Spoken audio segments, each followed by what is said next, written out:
Lewis Hamilton vient de recevoir une terrible nouvelle, directement venue du sommet de Ferrari.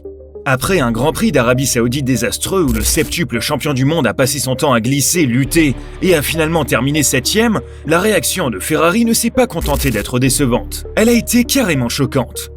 Dès la fin de la course, Frédéric Vasseur et l'équipe ont publié un communiqué qui a complètement changé le discours autour de la première saison de Hamilton chez les Rouges. Pas d'enrobage, pas d'optimisme, juste une analyse brutalement honnête qui laisse penser que ce projet est au bord de l'effondrement.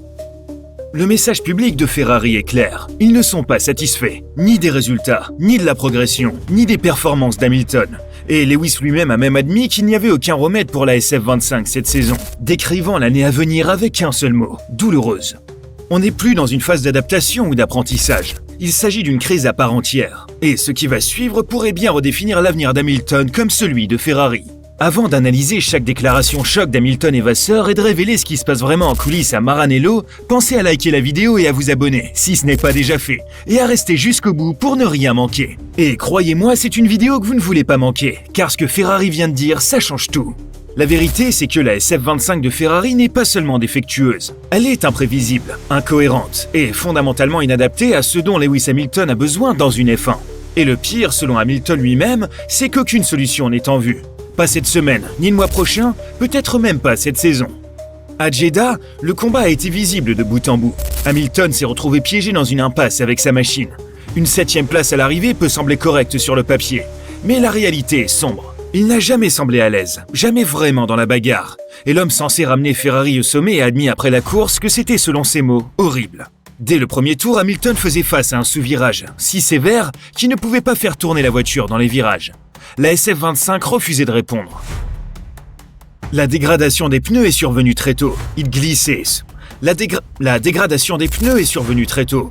Il glissait, il se battait, mais ne recevait rien en retour. Même après les ajustements pendant les arrêts au stand, aucune amélioration tangible.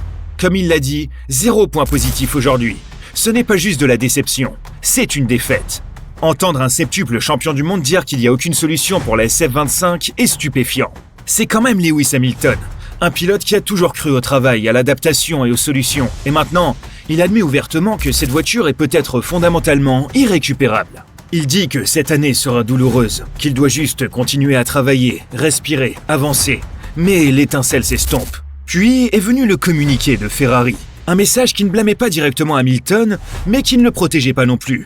Frédéric Vasseur a été clair. L'adaptation est attendue. La performance est requise et le temps presse. Ferrari a fait venir Hamilton pour mener, inspirer, se battre en tête de course, pas pour stagner en 7e place alors que son coéquipier Charles Leclerc monte sur le podium. Des mots très forts.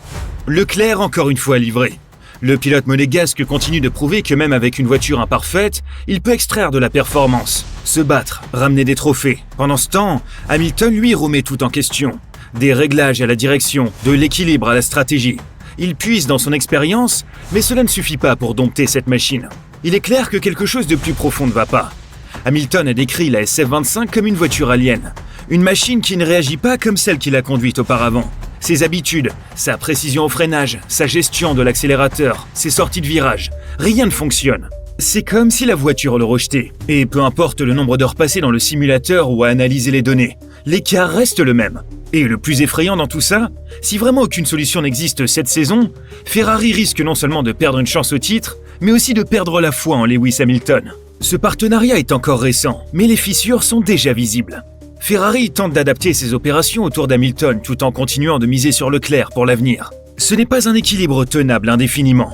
Et si les performances comme celle de Jeddah se poursuivent, la tension interne va exploser. La pression médiatique va monter et le public commencera à se demander « ce transfert était-il une erreur ?» N'oublions pas que Hamilton dit après les qualifications « les fans ne sont pas contents, l'équipe n'est pas contente, les patrons ne sont pas contents, et moi non plus ». C'est quand même un signal d'alarme à 4 niveaux. Celui d'un pilote au bord de la rupture et d'une équipe qui devra bientôt prendre des décisions très inconfortables. La saison européenne approche à grands pas, et avec elle, le retour à des circuits qui ne pardonnent pas. Imola, Barcelone, Silverstone, des pistes qui révèlent tout.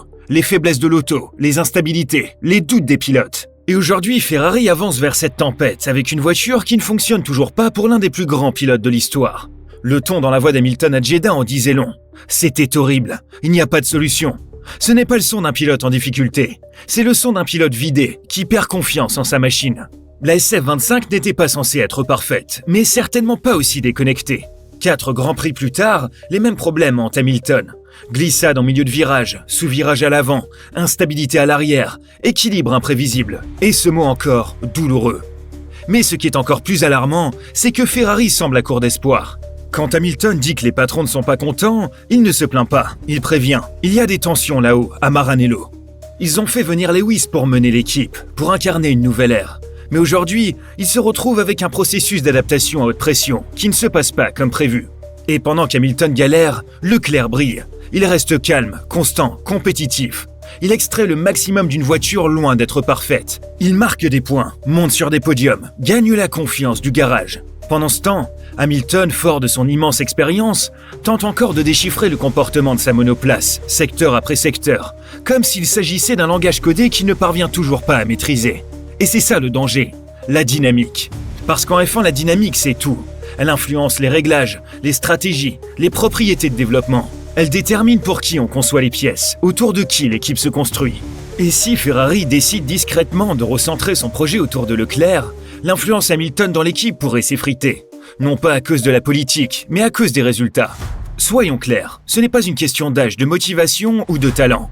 Lewis opère encore à un niveau d'excellence, mais la F1 est un sport de symbiose. Pilote et machine doivent être en harmonie. Et jusqu'à présent, la SF25 reste une langue étrangère que Hamilton n'arrive pas à traduire.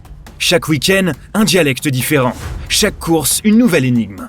Et plus il peine à trouver le rythme, plus il perd du temps dans le simulateur, dans la data, à essayer de décoder ce que d'autres semblent comprendre instinctivement. Maintenant, si tous les regards se tournent vers l'Europe, les tifosi attendent des réponses. Et s'ils ne les obtiennent pas rapidement, la pression ne s'abattra pas seulement sur Hamilton. Elle s'abattra aussi sur Vasseur, sur les stratèges, sur les aérodynamiciens. Parce que ce projet n'a pas été bâti seulement sur de l'espoir. Il a été bâti autour de Lewis, de son héritage, de sa voix, de sa conviction que Ferrari pourrait être le chapitre final de son histoire. Mais si la voiture n'évolue pas, si les performances ne progressent pas, ce rêve pourrait bien devenir un cauchemar. Et ce qui rend la déclaration post-course de Ferrari si glaçante, c'est qu'ils ne font pas qu'admettre les difficultés d'Hamilton, ils les soulignent. Et pendant que McLaren, Mercedes et Aston Martin trouvent de la performance, le temps de réaction de Ferrari se réduit à vue d'œil. Alors, selon vous, est-ce une simple phase d'adaptation difficile?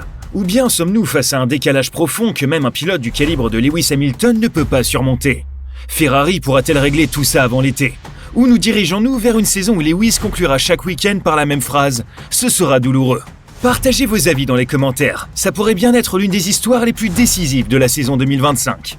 Et je tenais à dire que si vous êtes arrivés jusqu'ici, merci. Pensez à liker la vidéo si ça vous a plu, à vous abonner pour rejoindre notre communauté F1, et à activer la cloche pour ne rater aucun rebondissement dans cette année qui s'annonce déjà comme un véritable grand 8.